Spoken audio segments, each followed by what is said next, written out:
Eu creio que Deus te trouxe aqui essa manhã hoje para marcar a sua vida de forma poderosa, porque há uma unção profética sobre esse lugar. E eu tenho no meu coração a certeza que Deus está abrindo novos caminhos diante de você. Há uma nova percepção de Deus chegando para a sua vida. Deus essa manhã vai ampliar a sua visão, para que você consiga enxergar além do natural. O sobrenatural de Deus vai começar a se manifestar sobre sua mente, sobre o seu coração, sobre a sua casa, sobre o seu casamento, seu relacionamento com os teus filhos, lá na empresa onde você trabalha, na tua empresa. Deus está ampliando a sua visão para que você consiga enxergar o que ninguém ainda não enxergou, para que o futuro seja descortinado diante de você. Está na hora de você parar de sofrer por aquilo que você está vendo e começar a celebrar a Deus por aquilo que Ele quer te mostrar essa manhã aqui. E o que Deus quer mostrar para você é extraordinário. Vamos ler, o texto diz assim: e Eliseu orou: Senhor, abre os olhos dele para que veja. Então o Senhor abriu os olhos do rapaz, que olhou e viu as colinas cheias de cavalos e carros de fogo ao redor de Eliseu. Pai, fale conosco pelo poder da sua palavra e glorifica-te a ti mesmo nesta manhã, em nome de Jesus, amém. Queridos, você já deve ter ouvido a frase: todo ponto de vista é a vista de um ponto.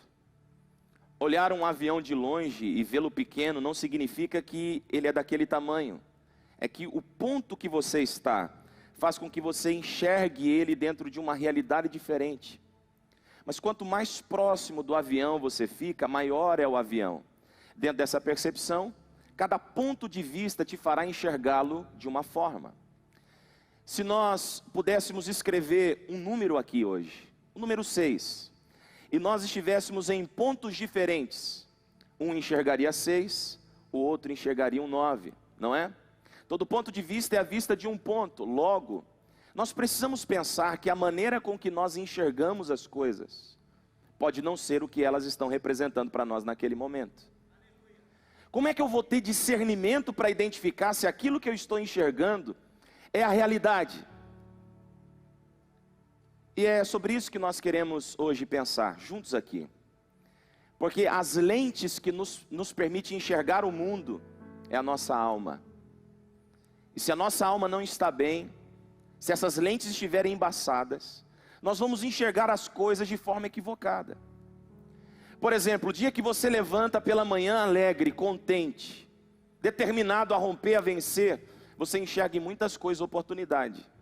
Mas o dia que você se levanta desmotivado, para baixo, sem energia, você começa a ver o dia antes mesmo dele terminar, no seu próprio desenvolvimento.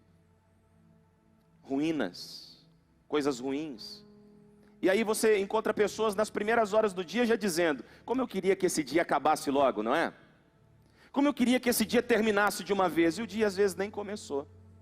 Porque o teu estado de alma determina como você vai enxergar as coisas. Se a sua alma estiver doente, enferma, sua percepção da vida será doente e enferma também. Mas se a sua alma estiver sadia, sua percepção da vida será sadia. A grande questão é: como é que nós então devemos caminhar para que a nossa alma não esteja embaçada, a fim de nos fazer enxergar a vida como ela não é? Fé. Agora, irmãos, uma outra verdade que nós precisamos entender antes de nós pensarmos o texto é que você é do tamanho da sua visão. Ninguém é maior do que a visão que tem. Sua limitação é o teu campo de visão. Se a tua visão for pequena, você será pequeno. Se a tua visão for medíocre, você será medíocre. Se ela for mediana, sua vida será mediana. Mas se a sua visão for grande, você será grande. A pergunta que não quer calar é: como é que está a tua alma? Ela tem te feito enxergar coisas grandes? Porque uma lente embaçada nos limita, nos faz enxergar curto, pequeno. Agora, olha que coisa interessante. O exército da Síria está procurando destruir a capital de Israel, mas há um profeta ali. E toda vez que o rei, ele acampa o seu exército estrategicamente para criar emboscadas, então Deus mostra para o profeta antes, e eles conseguem escapar. Aí é complexo para o rei ímpio Porque ele não entende, ele pensa que tem um espia. Só que Deus não conta com espias, Deus conta com profetas. Porque espias são aqueles que investigam a vida da gente para, a partir da sua investigação, declarar uma palavra sobre nós. Mas o profeta recebe de Deus para a nossa vida, e isso nos traz livramento, porque a palavra que vem de Deus antecipa as coisas. A palavra que vem de Deus descortina o futuro. Você não tem controle de um segundo que virá a seguir, mas Deus tem o controle de toda a tua história, porque Ele já está no fim desde o começo. A Bíblia diz que Deus conhece o fim desde o começo. Quem está aqui? Então me ajude, olhe para alguém que está do seu lado e diga: Deus sabe qual será o fim da tua história. Agora olhe para mim, por favor. Se Deus sabe qual será o fim da sua história, você acha que Ele te trouxe aqui essa manhã à toa? Ele te trouxe aqui para te dizer: porque eu conheço o final da tua história. Está na hora de você começar a enxergar grande. Está na hora de você começar a romper a tua visão. Está na hora de você começar a crer que o que eu tenho preparado para você, os teus olhos ainda não viram. Os teus olhos ainda não viram o que Deus tem preparado para você. Mas essa manhã Deus quer abrir os teus olhos, para que você consiga enxergar além das circunstâncias. Meus irmãos, há um exército. E o servo do profeta, quando levanta de manhã, ele vê aquele exército cercando a cidade, ele entra em desespero. Ele diz: ai meu Senhor, ele está perdido.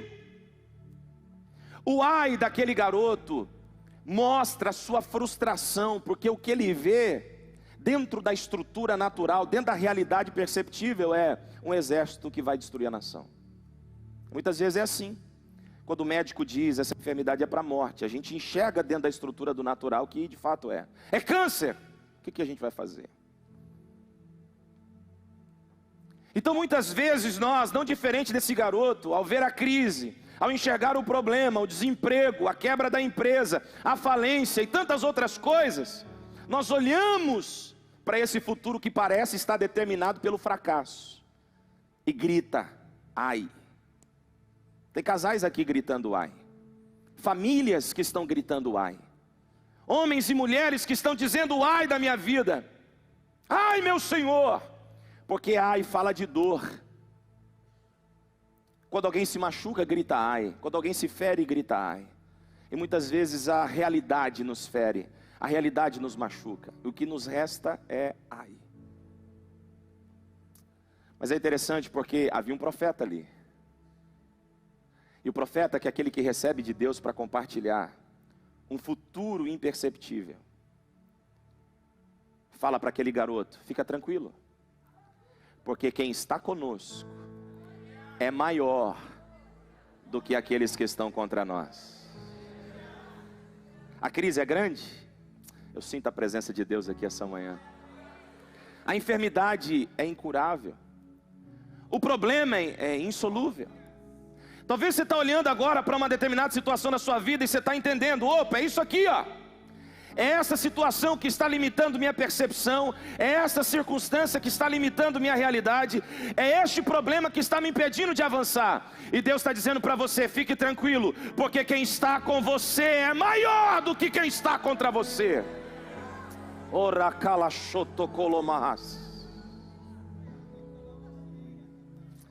Só que falar traz ânimo, ver traz mais do que ânimo. Porque muitas vezes a gente vem a um culto como esse, ouve uma palavra de Deus, e a gente sai daqui determinado a vencer. Na segunda-feira com ânimo, na terceira-feira com ânimo, na quarta-feira já não está com tanto ânimo assim. Aí já não vejo a hora de chegar ao culto, da quinta-feira ou do domingo, para eu tentar dar uma recuperada no meu ânimo. Porque Deus não quer que você caminhe apenas pela palavra que você ouve. Deus quer que você caminhe pela percepção que a palavra deve gerar em você. A partir de hoje, a palavra que você ouvirá de Deus vai desembaçar as lentes da sua realidade. E você não mais vai ficar preso apenas àquilo que escuta, mas você vai começar a enxergar aquilo que Deus quer que você enxergue. Porque o profeta diz: quem está conosco é maior do que quem está contra nós. E orou. Porque palavra seguida de oração abre a visão. Repita isso comigo: palavra mais oração abre a visão. Estude a palavra, leia a palavra, medite na palavra, pense a palavra e ore. Quando você une a palavra de Deus a uma vida de oração, isso é disciplina na vida do cristão, a visão se abre, a visão se amplia. Deus já está dizendo para você, quer começar a enxergar além do problema? Palavra e oração, palavra e oração, palavra e oração. Então ele ora, e a oração dele é interessante, é aqui que eu quero pensar. Ele ora e diz assim: Senhor, abra os olhos do menino, para que ele veja. Abra os olhos para que ele veja. Se fosse dar um tema a essa mensagem, o tema seria: do que adianta olhar sem ver? Os olhos, ele tem essa função de olhar, mas o que nos faz entender aquilo que nós estamos olhando, o que nos faz realmente enxergar, é a luz que entra pela retina, mas principalmente o córtex visual, uma parte do nosso cérebro que nos permite discernir as imagens. Se eu tenho olho, eu tenho luz, mas eu não tenho o córtex visual funcionando, eu não consigo discernir as imagens. Eu vou olhar, mas eu não vou ver. Eu vou olhar, mas eu não vou enxergar. Então o que é que o profeta está pedindo para Deus? Que um cego volte a ver? Não, ele não era cego. Ele acabou de relatar o que ele viu, um exército cercando a cidade. Ele ora para que Deus abra os olhos do menino, para que ele veja o que ele não consegue ver. Saída, solução.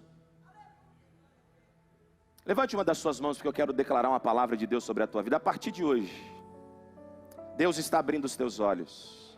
Senhor, eu peço que nesta manhã olhos sejam abertos aqui, mentes sejam destravadas. A partir de agora, Senhor, eu te peço no nome de Jesus, que eles possam enxergar além das circunstâncias, além do natural. Mostre para eles aqui o que esta manhã o Senhor preparou para nós, que eles consigam começar a enxergar o que vai acontecer na família deles, o que vai acontecer no casamento deles, o que vai acontecer na vida dos filhos, o que vai acontecer no relacionamento, na empresa, no trabalho. Amplie a visão deles agora, para que eles consigam enxergar o que o Senhor preparou para esse ano, coisas que os nossos olhos não viram, nossos ouvidos não ouviram e o nosso coração ainda não sentiu, porque aquilo que o Senhor tem para fazer é infinitamente mais do que pedimos ou pensamos. E eu te peço, abra os olhos do teu povo aqui esta manhã.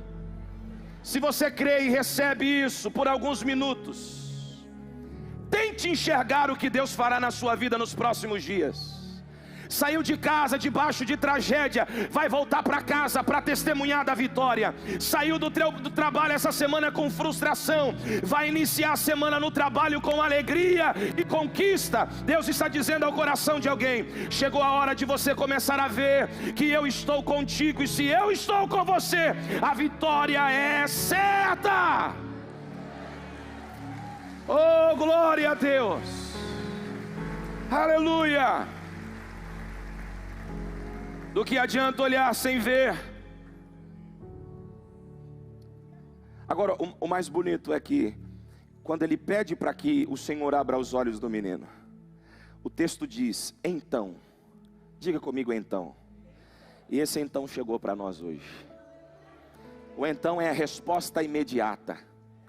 É a resposta que não vai chegar amanhã, depois da manhã, daqui um mês. É a resposta que chega agora, que chega hoje, que chega aqui. Então o Senhor abriu os olhos do rapaz, que olhou e viu. Agora sim, ele olha e vê. Será que tem alguém que para repetir isso comigo? Diga: ele olha e vê. Olhar e ver. Você olhou para muitas árvores hoje, não foi? A caminho daqui, tenho certeza, seus olhos passou por muitas delas. Qual você viu? A caminho daqui você olhou para muitas estruturas, mas qual você viu? Qual foi aquela que chamou a tua atenção? Qual foi aquela que realmente você viu, você interpretou? Percebe? Olhar nem sempre é ver. Deus quer que você veja. Mateus capítulo 13, versículo 13, eu quero ler com você esse texto. Preste atenção nessa leitura. Mateus 13, 13. Será que eles podem ler comigo? Olha lá. Por essa razão, eu lhes falo por parábolas, porque vendo, eles não veem, e ouvindo, ouvindo, não ouvem nem entendem. Continua, 14. Nele se cumpre a profecia de Isaías: ainda que estejam sempre ouvindo, vocês nunca entenderão. Ainda que estejam sempre vendo, jamais perceberão. 15. Pois o coração deste povo se tornou insensível. Olha lá, o estado de alma, a insensibilidade da alma faz com que eles percam a percepção de ver mais do que olhar, e de dar ouvidos mais do que ouvir. De má vontade ouviram com seus ouvidos e fecharam seus olhos. Se assim não fosse, poderiam ver com os olhos, ouvir com os ouvidos, entender com o coração e converter-se. Eu os curaria. Agora há uma promessa. Há uma promessa, porque se eu parar de interpretar as coisas, porque a minha alma está enferma, e eu buscar em Deus a interpretação delas por meio da sua vontade, então Ele cura a minha alma enferma. O estado da minha alma limita como eu enxergo as coisas, mas o poder da palavra de Deus me cura de toda ferida almática. Logo, irmãos, a promessa dele: eu os curarei. Agora, olha isso aqui. Não, você não dá um glória a Deus com esse texto agora, velho? É porque você ainda não entendeu que Deus está querendo abrir sua visão. Mas olha isso aqui. Mas felizes são os olhos de vocês. O olhar, presta atenção nisso, isso é rico. O olhar também pode ser feliz. A gente pensa que felicidade está resumida ao sorriso. A boca se alegra, mas o olhar também pode se alegrar. O que é os olhos felizes? É a maneira de interpretar a vida, interpretá-la com felicidade. Parar de olhar para os problemas com o sofrimento e começar a olhar com alegria. O Senhor está dizendo: se você se converter, eu curo sua alma e te dou olhos felizes, uma visão que vai enxergar as coisas além dos problemas. Porque vem, e os ouvidos de vocês, porque ouvem. Há uma alegria de Deus reservada para a sua vida, que vai começar a partir do seu olhar. Ela já não será mais só sensitiva. Oh glória! Porque quando uma situação te entristecer, quando uma situação te angustiar, Deus vai abrir tua visão para que você enxergue além da circunstância. E alguém vai te ver sorrindo no momento em que você deveria estar chorando. E alguém vai te ver se alegrando no momento em que você deveria estar se entristecendo. E vai perguntar: o que é que aconteceu? E você vai dizer: é porque eu estou enxergando o que vai acontecer depois, não o que está acontecendo agora. O que está acontecendo agora não me limita. O que está acontecendo agora é um exército cercando a cidade, dizendo: é morte, eu vim para matar, mas quem está conosco é maior do que aqueles que estão contra nós. Quem está conosco é maior do que aquele que está no mundo. Os nossos olhos, a partir dessa manhã, podem ser olhos felizes. A nossa forma de enxergar a vida, a partir de hoje, pode mudar. Agora, o que é que eu preciso fazer para que os meus olhos se abram? Ouvir a palavra, orar. O Senhor já disse isso, então vamos reforçar. Salmo 119, versículo 18. Eu quero que você leia comigo também, porque olha o que o salmista pede a Deus. Olha como é importante nós olharmos para o mundo pela percepção, pela vontade, segundo o desejo de Deus. Olha lá: abre os meus olhos para que eu veja as maravilhas da tua lei. Ele está dizendo: Senhor, abre os meus olhos para que eu veja as maravilhas da sua palavra. Irmãos, porque as maravilhas que eu preciso viver como maravilha em minha vida está na palavra de Deus. Porque a palavra de Deus te direciona, te guia, te conduz. A palavra de Deus te restaura, te cura, te transforma. A palavra de Deus te cura, te liberta. E o principal de tudo, te apresenta o Cristo da salvação. Logo, Ele é a palavra. E a palavra salva. E não salva você só da perdição eterna, mas salva você dos problemas da vida. Porque a palavra de Deus, ela é luz para os meus caminhos. Se nós olharmos para a palavra de Deus com esse olhar, então nós vamos encontrar nela tudo que nós precisamos para prosseguir. Quantas vezes você veio para uma reunião como essa, e a sua vida foi transformada, mudada, edificada, Porque quando você chegou aqui, você recebeu uma palavra que te destravou, que abriu tua visão. Negócios nasceram aqui em cultos. Sonhos surgiram aqui em cultos. Famílias foram restauradas e edificadas aqui em reuniões que a palavra de Deus foi compartilhada. Agora imagina você pegando essa palavra e olhando para ela com esse olhar. Na segunda, na terça, na quarta, na quinta, constância. Você recebe a palavra aqui, mas vai produzindo, reproduzindo ela ao longo dos teus dias. O que vai acontecer com você é que nenhuma situação difícil vai te paralisar. Quer ver uma coisa que a palavra de Deus nos ensina? É que o lugar que Deus está se chama impossível. A impossibilidade é o lugar onde Deus está.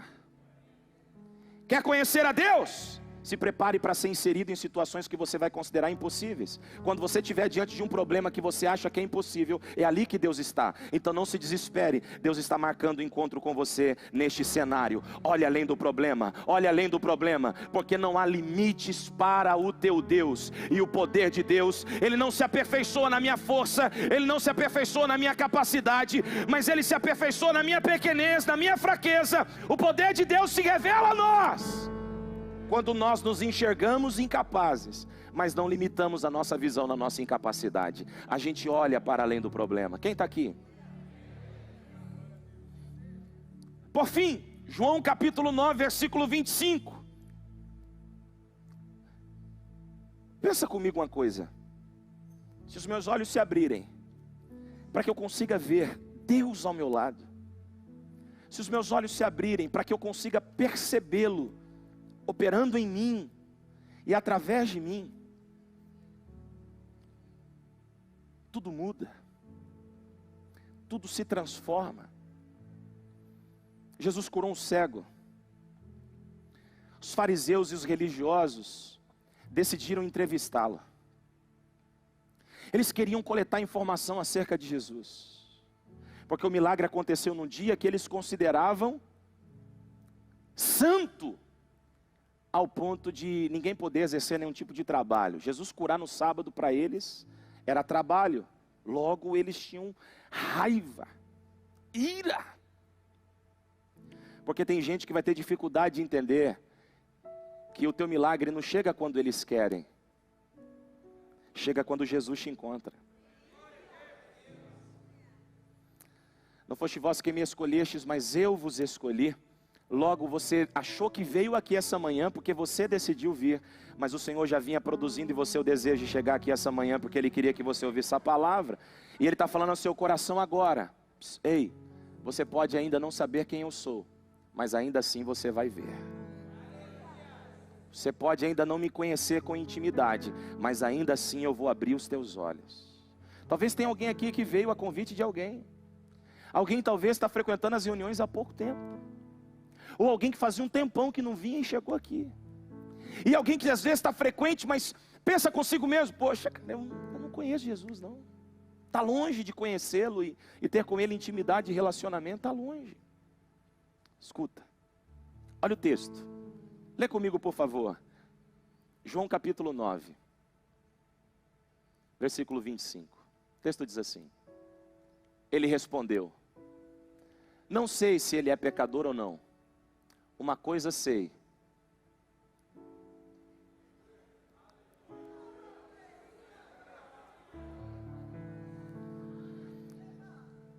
E quando você chegar na tua casa, o que é que aconteceu? E no trabalho, o que é que aconteceu? E naquele casamento que parecia que não tinha solução, o que aconteceu? Você vai dizer: eu não sei explicar muita coisa, mas uma coisa eu sei explicar. Eu era cego, mas agora eu vejo. Mas esses dias mesmo você estava tomado de depressão. Esses dias mesmo você estava se enchendo de remédios. Esses dias mesmo você estava à base de psicotrópicos, ansiolíticos. O que é que aconteceu? Aí você vai dizer: eu era cego, mas agora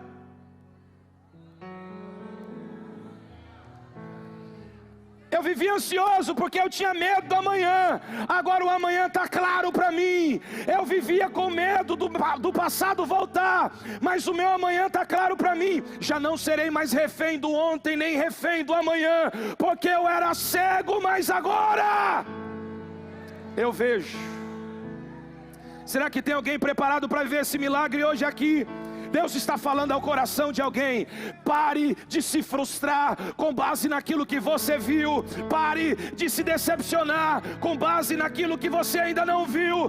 Eu sou Deus que conheço a tua história, e hoje estou abrindo os seus olhos para que você possa ver. Oh glória! Oh glória a Deus!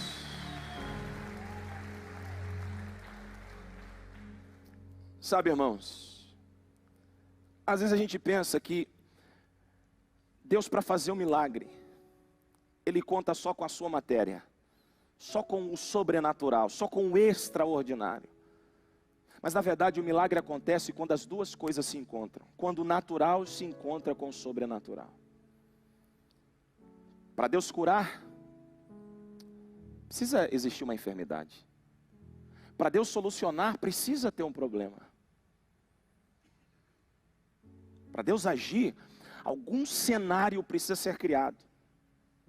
Um cego, que era cego, e que quando diante de Jesus pede para que volte a ver, antes de Jesus dizer para ele, vá, veja, então que os seus olhos se abram, Jesus gospe no chão. E na nossa saliva está concentrada algo interessante acerca do nosso DNA, acerca de quem nós somos. E ele faz ali uma lama, não é? Como quem diz assim, as mãos que criou o homem e formou o olho do homem, essas mesmas. Agora ela tem osso e carne, mas não deixou de ser as mãos que formou o homem. Sobrenatural com o natural. Ele junta as duas coisas, passa no olho do garoto e fala para ele, tem atitude agora. Jesus não lavou a lama que produziu no olho do rapaz. Ele teve que ir lavar. Você está ouvindo a palavra, ele está dizendo, eu quero abrir tua visão. Mas é você que tem que sair daqui disposto a enxergar o que Deus tem para a sua vida. É você que tem que reagir, tomar uma atitude. Seja encorajado pelo Espírito de Deus essa manhã, para sair daqui, para viver algo novo na sua vida. Porque não adianta nada o Senhor vir aqui falar com você acerca do que Ele quer fazer, e você não tiver fé para isso, e não tiver atitude para isso. Fé mais ação gera reação de Deus. Agora sabe, irmãos, eu quero concluir essa mensagem pensando com você, com base na experiência de um homem muito conhecido chamado Jacó, e a gente concluir rápido o pensamento. Você sabe a história, Jacó, ele engana o seu pai para receber a bênção, e a bênção que ele recebe lhe causa muita dor, porque é uma bênção atravessada. Ele e sua mãe não tiveram confiança em Deus para viver o que Deus havia prometido a ela quando os dois nascem. Jacó, aquele que agarra o calcanhar, logo dá a entender o significado do nome como aquele que trapaceia, o enganador, o usurpador. Ele vai para casa do tio e ele fica lá por 20 anos. Quando ele sai da casa do pai, ele tem 77. Quando ele sai da casa do tio, ele já está com 108 anos de idade. Com 108 anos de idade, ele sai debaixo de uma palavra. Ele sai debaixo do que, queridos? De uma palavra. E a palavra, em Gênesis 31, versículo 13, o Senhor disse a Jacó, volte para a terra de seus pais e de seus parentes. Aí a expressão que aparece a seguir é, e eu estarei com você. Ele não diz, porque eu estou com você. Ele diz, eu estarei. E eu estarei com você. Ou seja, Deus está dizendo, Jacó, eu marquei o encontro com você no caminho de volta. Eu estarei com você quando você voltar. Quando você voltar, nós vamos ter um encontro. Essa é a palavra de Deus para Jacó. Logo, o que Jacó pedia, ele precisava fazer? Bom, se Deus está falando para mim voltar, quando eu voltar ele vai ter um encontro comigo, então eu preciso ficar atento. Porque em algum determinado momento, na minha volta, no meu regresso, nós vamos ter um encontro. Sim ou não, gente? Sim. Ele volta. Mas ele sai fugido da casa do sogro. Mais uma vez fugindo. Aí então, chega o capítulo 32. E nos primeiros versículos, enquanto eles estão nessa jornada de volta, 2 anjos aparecem. Quantos anjos? 2. Aí o texto diz assim, de longe os avistou e disse, eles são os exércitos, diga comigo, os exércitos de Deus. Ele vê 2 anjos, e olha, mas olha o que ele enxerga. Ele olha para 2 anjos, mas olha o que ele vê os exércitos de Deus. Vamos nos colocar de pé. Ele diz: eu vejo os exércitos de Deus. Meu irmão, ele tem então uma palavra e uma visão. Deus disse: eu vou ter um encontro com você no caminho de volta. E agora está dizendo para ele: está vendo que você não está sozinho? Eu estou indo com você. O meu exército está indo contigo. Mas aí ele manda 2 mensageiros para a casa do seu irmão, levando a seguinte mensagem para Esaú: meu irmão, estou voltando. Meu irmão, eu estou voltando. E ele sabia do problema que ele tinha tido com o irmão. E ele pensou que os anos talvez pudesse ter curado o coração do irmão. Só que agora os mensageiros voltam correndo dizendo que o irmão está vindo ao encontro dele com 400 homens. O que ele pensa? Meu irmão está vindo para me matar. A primeira atitude dele não foi confiar no exército de Deus. Ele tem um exército ali de Deus. Então ele não precisava temer o exército do irmão. Mas o problema cegou Jacó. O texto vai dizer, no capítulo 32, versículo 7, que Jacó encheu-se de medo e foi tomado de angústia.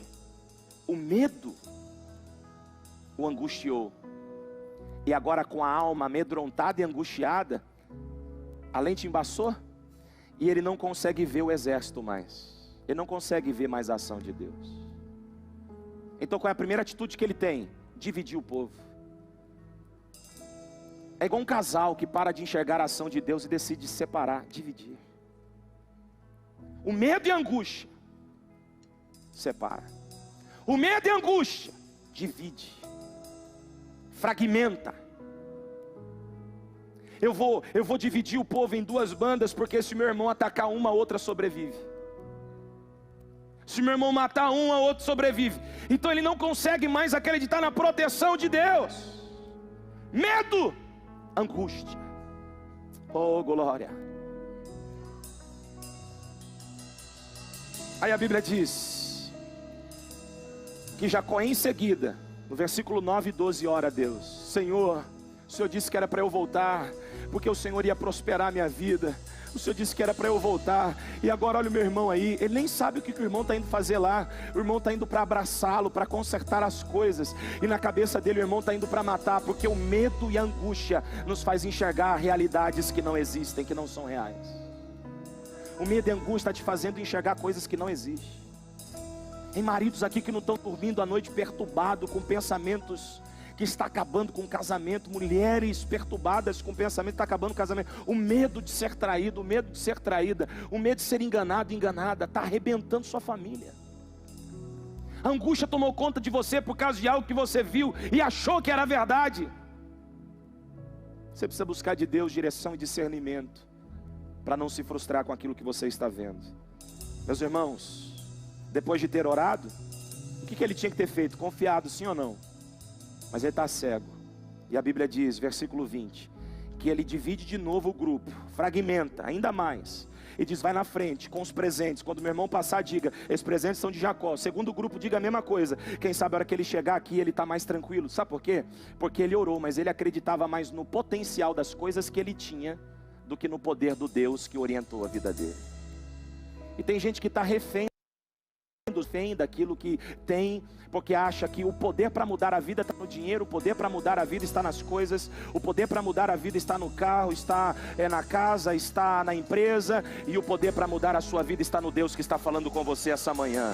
Você pode não ter, mas carregar a presença de Deus, e ela que muda a sua vida. Pare de viver refém daquilo que você tem, porque o teu dinheiro, o teu poder não compra a solução para a tua vida, mas a presença de Deus transforma a sua história. A presença de Deus muda a tua vida. Oh, glória! Versículo 24. Escute. Aí a Bíblia diz que Jacó levanta de madrugada, faz a família atravessar o val de Jaboque. E val significa um lugar rasinho do rio Jaboque. uma fluente que conecta, que desemboca em 2 rios, Mar da Galileia e o Mar Morto. Cai nos 2. Aí ele faz atravessar e ele fica sozinho. Diga comigo, ficou sozinho. Nem sempre solidão é ruim. Há momentos em que Deus te faz ficar só para ter o encontro que Ele marcou com você há tempo. Talvez uma situação te fez ficar sozinho, só que sozinho você não vai permanecer. Deus tem um encontro com você no Val de Jaboque essa manhã. Abra os seus olhos. Agora eu concluo. Só que quando Deus aparece, Ele vê um homem. Diga comigo, Ele viu um homem. E o homem veio para cair na porrada com Jacó. Os dois começaram a lutar. E Jacó, em vez de se render de uma vez, ficou resistindo. Porque ele não entendeu que não se tratava de um homem, mas do anjo do Senhor. A teofania. Deus estava ali. Quando é que ele entende? Quando o anjo tira a espada da bainha e o fere na sua cintura. Feriu a coxa. Quando fere, aí ele se rende, agarra o anjo e diz: você não sai daqui enquanto não me abençoar. Sabe o que é lindo aqui? É que a ferida abriu os olhos dele. A ferida. Oséias capítulo 6, versículo 4 diz assim: e o mesmo Deus que abriu a ferida é o mesmo que a sarará. Tem hora que Deus tem que abrir feridas em nós, para que a gente consiga enxergar o que Ele está querendo fazer nas nossas vidas. Então, por favor, não permite que o medo e a angústia te paralise. Não permita que a ferida te afaste de Deus. Está ferido? Agarra nos pés do Senhor. Está ferido? Agarra. Está ferida? Agarra. E diga para o Senhor essa manhã: abra minha visão, Senhor, porque eu não estou disposto a deixar a Tua presença enquanto não me abençoares. Enquanto não me abençoares, eu não abro mão de Ti, eu não te deixo seguir.